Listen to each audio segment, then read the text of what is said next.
Yeah, definitely. You know, it was a fun first fight. It's full of action, and then I think the fans, most of all, are going to be excited for it. Are you opposed to fighting safer since you have the technical advantages and maybe not, it may not be as entertaining, but it'd be easier way for you to get your hand raised, or you about that action? As far as I'm concerned, I have 25 minutes to finish this guy, and I have a very good feeling about it. Were you surprised that he finished the Rockhold, or were you expecting that heading into that fight? I don't think anyone is really surprised when Yoel Romero hits them and their opponent falls, really. I had a feeling when I saw them touch gloves, I had a good feeling, you know, especially with the way the fight went out in the first round. You could see it happening, you know. Rockhold was finding it really hard to incorporate his game, put his game plan on Yoel, and Yoel was able to rest, recover, explode, rest, recover, explode. Plus, you know, Yoel looked absolutely monstrous that fight. You've been dealing with a lot of health things and injuries and things like that. It's been a while since we've seen you in the cage. Where do you feel like you've sort of improved in the gym? Is there any particular area you feel like you've improved? I've improved across the board. I really have. You know, I think I'm at an age and I have the right team around me where I'm constantly focusing on skill gaps, and that's my mentality. As whether I was the champ, whether I was a contender, when I was just fighting up the ranks, it's all about just increasing skill gaps. And I truly believe I've covered a lot of distance in this year off, and you're going to like see a new Robert Whittaker come fight night. What you went about being on that stage with, you know, that was a weird week, and y'all got elevated, kind of like this week, but it wasn't as crazy that y'all got elevated at the last minute. So this time, you know, you're going to be the champ, you're going to be main event. So any mindset change or anything? Not at all. You know, the essence of fighting is always the same. I'm going to go in there and just give it my absolute everything. You know, it's going to require that.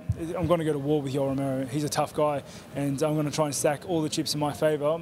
You know, many weeks before that. Would you did share the octagon with them? Think it'd be a lot easier to prepare because you know what not to do and what to do. Or you think it's going to be harder because he knows you just as well? Yeah, Yoel Romero is like a seasoned wrestler of the highest caliber. He's no stranger to competition, and if I don't give him every bit of attention that I can, every bit of attention to detail in my training, in my preparation, that's where I'll lose. You seem like you're motivated by this, kind of prove that like you're the real deal, you're the champ. Like there's no questions. I'm motivated by every fight. You know, I don't need much more motivation than the guy across me is trying to put it on me. I'm going to get in there and I'm going to do what I do best, and that's put it on my opponents. He did miss weight by 3 pounds, and that can have a pretty big, impact on performance. I mean, if he misses weight, I mean, are there concerns about that? And what would you do if he missed, by as many as 3 pounds? I don't think there'd be a fight, to be honest. Like, I think if you miss weight, you haven't done your job. To be fair, that's nothing on him. That's my personal opinion on the whole mixed martial arts and weight cutting, is that half your job is to make weight.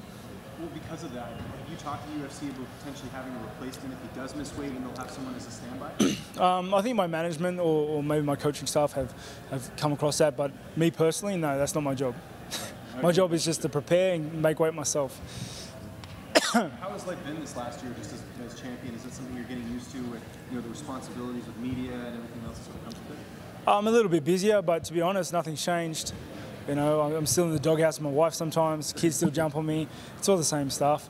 I just go to the gym every day, work out, try to close those skill gaps and just get better overall. What do you think about Colby Covington and RDA being a fight card? Because Colby's obviously been in headlines for a lot of people. I think that's great. It's a pay-per-view card. It's a pay-per-view event. Anyone that can bring attention to the pay-per-view, obviously, I'm all for. The things Colby says is, oh man, it's hilarious. Like, you gotta laugh. It's so bad. It's funny. You know what I mean? And yeah, I think they're both talented athletes. I think they're both going to go out there and put on a show for everyone involved. Did you talk to Colby when he was here for the presser and everything? Oh, I said hello and nice to meet you. Because you're kind of a soft-spoken guy. Colby's obviously very outlandish and stuff. So you're saying you're a fan of his antics a little bit. I wouldn't say I'm a fan. He's just, come on, don't bury me here, guys. He said some pretty bad stuff. But I find a lot of what he says, you got to laugh sometimes because he's going above and beyond. And you're just like, dude, did you say that? He's funny. How was it to be on the stage yesterday with all that craziness and dude, you had the TJ and Cody, you had a lot of angles going on yesterday. Yeah. Yoel was chilling. Yoel fell asleep. Yeah, I just feel like everyone was yelling a whole bunch. I don't think it was necessary. Like we literally are going to be fighting each other soon. I don't think there's much more needed to say, really.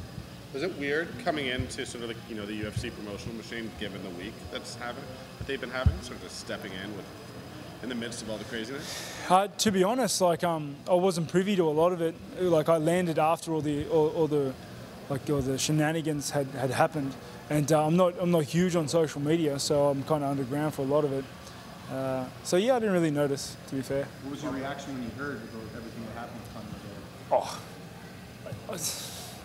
I think if you got a grudge with someone, you shouldn't throw a trolley at them. You think if this happens over there in Europe, in Russia, or Ireland, or even in your neck of the woods, this is even like a story? Because it seems like they're basically fucking European type stuff over here to NYC, where we do things different out here in America. Yeah, I don't know. I don't think I'm worldly enough to know whether this happens elsewhere, to be fair. Just one more question. It hasn't been that long since you first fought Yoel Romero.